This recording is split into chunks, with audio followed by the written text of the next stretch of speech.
저는 경제학 강의만 한 30년을 했는데요, 대학에서. 애터미는요, 성공하실 수 있는 객관적 조건을 다 갖추고 있어요. 2010년 11월부터 강의를 시작했는데 그 이전에는 여러분들처럼 여기 앉아서 한 6개월 정도 강의를 들었어요. 그래서 이놈들이 사기를 치는지 안 치는지 내가 보자. 근데 들어보니까 사기가 아닌 것 같아. 그래서 세계 어떤 나라 경제학자들이든지 어떤 나라든지 미국이건 영국이건 일본이건 프랑스건 가장 큰 두 개의 경제적 문제가 있어요. 그 두 개만 해결되면요, 거의 대부분 모든 문제는 해결됩니다. 그것은 일자리와 소득이에요. 일자리와 소득. 일자리 문제와 소득 문제만 해결되면 다른 것은 부차적인 문제예요. 근데 그 일자리와 소득의 문제는 동전의 양면입니다. 일자리가 변변치 않으니까 소득이 작아요. 그렇죠? 소득이 작으니까 또 인간 자본을 늘릴 수 있는 교육이 부실해. 그러니까 소득은 더 작아. 소득은 더 작다 보니까 계속 아파. 우리나라 소득 불평등보다 더 불평등한 게 건강 불평등입니다. 어떻게 소득이 낮은 사람일수록 아파? 그럼 뻔하지요. 뭐 때문에 그래요? 좋은 거 못 먹고 휴식 제대로 못 하고 아플 때 병원에 제대로 못 가고, 그러니까 거기 나쁠 수밖에 없지. 아무튼 그런데 이 강의를 들어보니까 일자리 문제와 소득 문제를 동시에 해결할 수도 있겠다, 이 생각이 들어서 제가 강의를 시작했습니다. 2010년 11월부터. 그래서 나의 주체적 조건을 갖추면 누구나 성공할 수가 있는데, 오늘은 요 잡스 얘기부터 하도록 하겠습니다. 자, 요 애플의 스티브 잡스입니다. 미국의 대학에 졸업식 연설로 초빙된다는 것은 엄청난 인물이에요.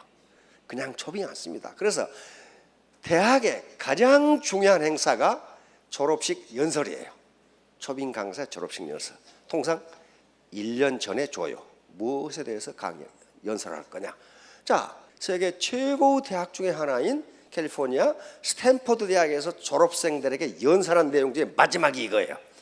Stay hungry, stay foolish. 그러고 졸업 연설을 탁 끝냅니다. Stay hungry는 배고픈 놈처럼 행동하라. 다시 말하면 항상 갈망하라. 배부른 돼지처럼 행동하지 말라는 거야. 그렇게 해가지고 발전이 없다는 거야. 근데 키포인트는 여기 있어요. 뭐예요? Stay foolish. 우직하게 행동하라. 우직하게 행동하라. 영악하게 행동하지 말라는 거예요. 영악하게 행동해가지고 끝이 좋은 사람이 없어요. 절대로 성공 못해. 그 예를 들도록 하겠습니다. 여기 큰 오리 새끼와 작은 오리 새끼. 이건 제가 인터넷에서 누가 쓴 글을 봤어요. 보니까 시골에 자기 엄마가 계시는데 이웃집에 전부 그 주변에 오리를 길러. 근데 오리가 부화를 했어, 양쪽 다. 그래서 뭐 17마리인가 부화를 했다든가. 근데 어느 날 오리 새끼들이 새끼 오리들이, 오리 새끼라고 하면 새끼 오리들이 저끼리 놀다가 전부 자기 엄마 집으로 같이 와버렸어. 그런데 혹시 여기 새끼 오리 얼굴 구분할 수 있는 분? 병아리 얼굴, 돼지 얼굴도 구분 못하겠더라고. 다 똑같이 생겨가지고 돼지 새끼 다 와버렸어. 그런데 오리가 섞여 있으니까 누가 이웃집 거고 누가 우리 집 건지 몰라. 그래서 이 엄마가 알아서 17마리 골라가세요. 그랬단 말이에요. 그러니까 이웃집 아줌마가 전부 큰 것만 골라가. 큰 것만 골라. 그러니까 엄마가 기분이 나빴지만 헤이 뭐 금방 클 건데. 그래가지고 시간이 흘러서 오리가 알을 낳을 때가 됐는데 자기 엄마는 아침마다 그 주먹만한 오리알을 한 바구리씩 가져오는데 이웃집에서는 아무것도 없어. 왜? 큰 것만 전부 수컷만 가져간 거예요. 수컷만. 새끼 때는 수컷이 훨씬 커요. 응? 수컷만 줘다. 이렇게 영악하게 굴다가 완전히 맹탕이 돼버린 거죠. 그냥 맹탕이. 그런 경우가 굉장히 많아요. 사회적으로 무지무지하게 많은데 다 예를 들 수가 없어요. 자, 또 하나 로버트 엑설로드라고, 요게 우리가 사는 세상은 죄수의 딜레마 게임입니다. 모든 일상생활은 게임입니다. 게임이에요. 게임에는 플레이어가 있고 전략이 있고 승패가 가려져. 여기 복도에 걸어가실 때 눈 감고 아무렇게나 걸어갑니까? 아니에요. 저쪽에서 오는 사람을 봐서 내가 왼쪽으로 걸어갈지 오른쪽으로 걸어갈지 전략을 결정해. 그렇죠? 그게 전략이에요. 그러니까 살아가는 것 자체가 게임이에요. 그리고 죄수의 딜레마 게임이라는 건 상대방을 서로 믿지를 못해. 어디 나는 내 친구를 100% 믿는다. 그 자체가 못 믿는 거예요. 100% 못 믿어요. 그러니까 이 죄수 딜레마 게임이라는 것은 상대방을 내가 믿지 못하는 상황에서 내가 어떻게 내 이익을 극대화할 것인가, 그 전략이 무엇인가를 찾아내는 게 죄수의 딜레마 게임이에요. 어떻게 하는 것이 내 이익이 극대화되는가? 극대화되는가? 이것은 뭐 이기주의적으로 행동하라 그런 게 아닙니다. 어떻게 세상을 살아가는 것이 나에게 가장 좋을까? 그래서 이 미시간 대학 교수인데요, 정치학 교수인데 컴퓨터 게임을 했습니다. 그러니까 세계 각국에 이런 게임을 한다고 알렸어요. 그러니까 세계 각국의 프로 게이머들이 나름대로 이길 상대방을 꺾을 수 있는 프로그램을 가지고 미시간 대학으로 전부 모였습니다. 모였어요. 그래서 1차 게임을 했는데 그 게임을 하는데 게임의 횟수를 컴퓨터니까 100만 번을 했어요. 100만 번. 뭐 한두 번 한 게 아니고 100만 번을 했어요. 100만 번을 했어. 그런데 그 100만 번에서 1등을 한 프로그램이 티포텟이에요. 티포텟. 티포텟이라는 프로그램이 있어요.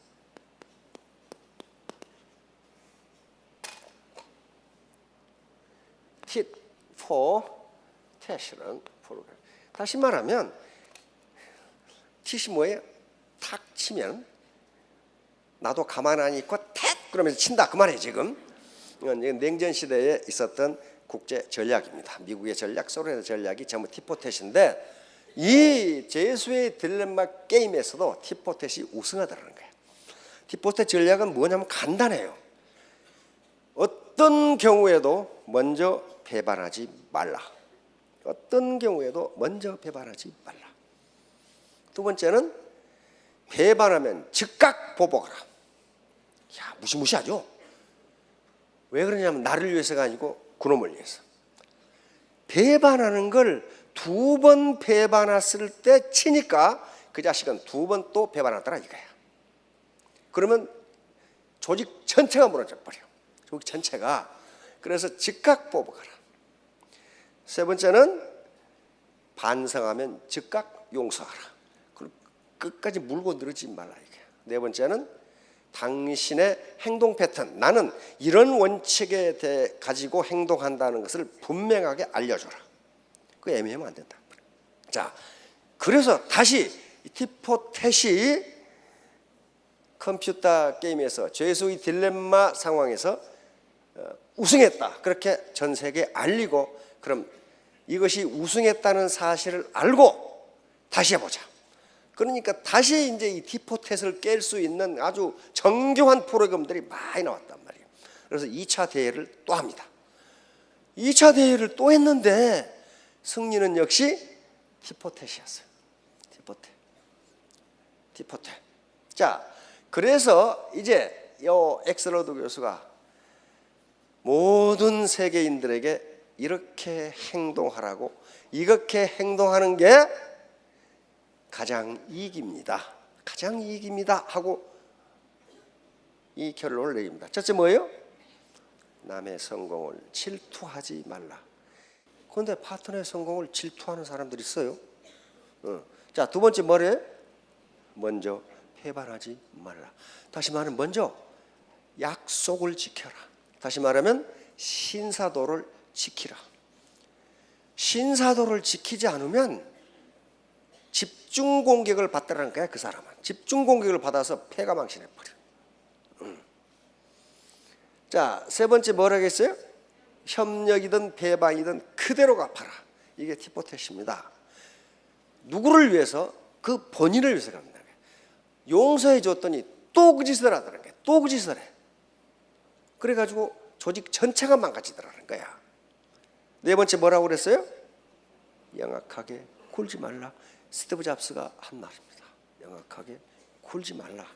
다시 말하면 너무 계산적으로 나가지 말라. 작은 이익을 가지고 큰 것을 놓치지 말라는 거야. 이 사회에 그런 문제가 굉장히 많습니다. 굉장히 많아요.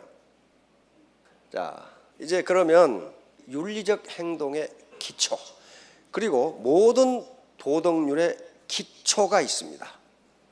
이게 매우 심플한 건데요, 이게 되질 않아요.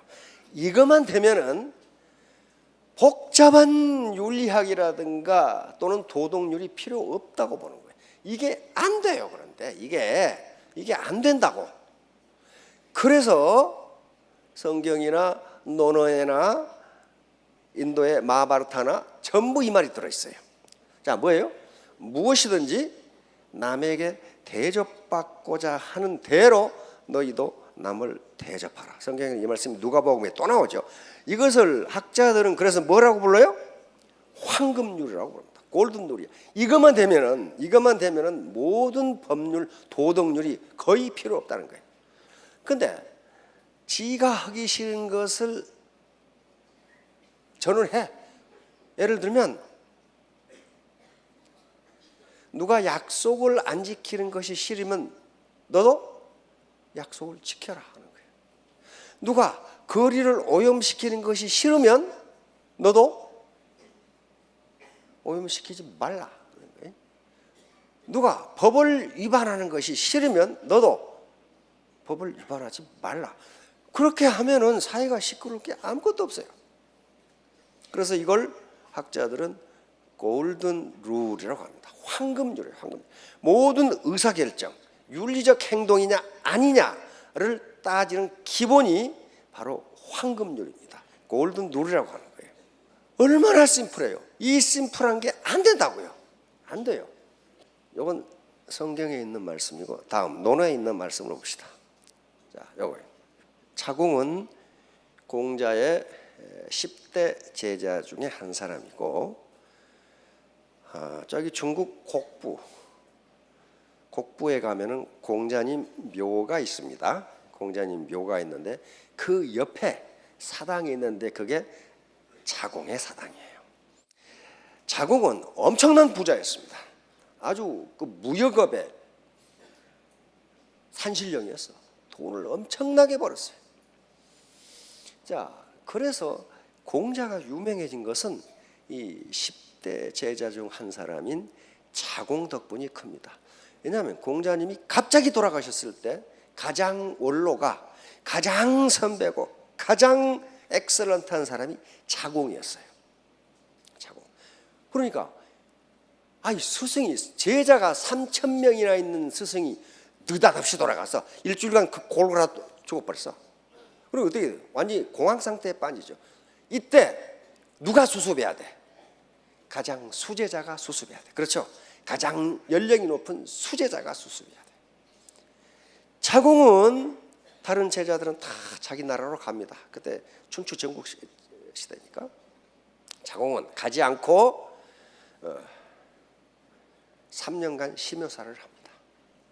3년간. 그러고 3년간 심효사례가 끝났는데 안 가고 또 3년을 6년간 심효사를 해요. 그런데 이 6년간 뭐 했을까 하는 거예요. 6년간 이 사람이 이런 석학이 6년간 놀았을 리가 없어요. 네. 그때 학자들이 추정키는 공자님이 하신 말씀을 파편들을 수집해서 논어의 기초를 만듭니다. 그래서 공자가 살아나는 거예요. 그리고 그 많은 재산을 전부 자기 스승의 가르침이 어떻다는 것을 세계 만방에, 그 당시 주나라죠. 주나라 천하에 알렸어요. 그래서 공자가 유명해지기 시작하는 거예요. 자, 그런 사람이에요. 그러니까 이런 수제자들의 질문은요, 어린 제자들이 묻는 질문과는 그 차원이 달라요. 그리고 그 대답도 공자는 가슴 높이 교육을 했기 때문에 묻는 사람의 지적 수준과 그 사람의 능력, 학문 정도에 따라 대답을 다르게 합니다. 자, 자국이 물었어요. 유이러니 가히 종신지 행자오. 한마디 말로 평생토록 행할 만한 것이 있습니까? 이렇게 물은 거예요. 지금부터 2500년 전 얘기예요. 지금 엊그제 얘기가 아니에요. 그러니까 자왈, 그것은 서다, 이렇게 아주 단도직입적으로 이야기합니다. 이게 무슨 서자입니까? 용서할 서자입니다. 이게 인이에요. 인이다. 이게 인이다. 성경에서도 사랑이라는 말과 용서라는 말은 거의 동격어입니다. 같아요. 자, 서라는 것은 이런 뜻이다. 기소부력 몰시어이. 네가 당하기 싫은 일을 남에게 하지 말라. 누가 거짓말을 하면 네가 싫으면 너도 거짓말하지 말라, 그 말이에요. 이게 서라는 것이다. 자, 이게 이제 결론입니다. 다시 말하면 스티브 잡스가 Stay hungry, stay foolish. 이건 우직하게 행동하라는 건데, 우직하라는 것은 네 이익을 위해서 남이 당하기 싫은 일을 너는 하지 말라는 거예요. 그러면 애터미 사업도 성공한다. 그러니까 공자님이 2500년 전에 다단계를 할 걸로 아셨는 것 같아. 남한테 공갈치고 허위 과장 광고하고 내가 파트너들의 성공을 위해서 그래놓고 뒷구멍으로 자기 주머니 챙기고 그렇게 하지 말라는 거예요. 왜? 파트너들은 바보가 아니면 다 알아. 그러면 라인이 무너져요. 자, 우리 모두 3년 후 5년 후에 모두 로얄 마스터, 스타 마스터 되시기 바랍니다. 예, 감사합니다.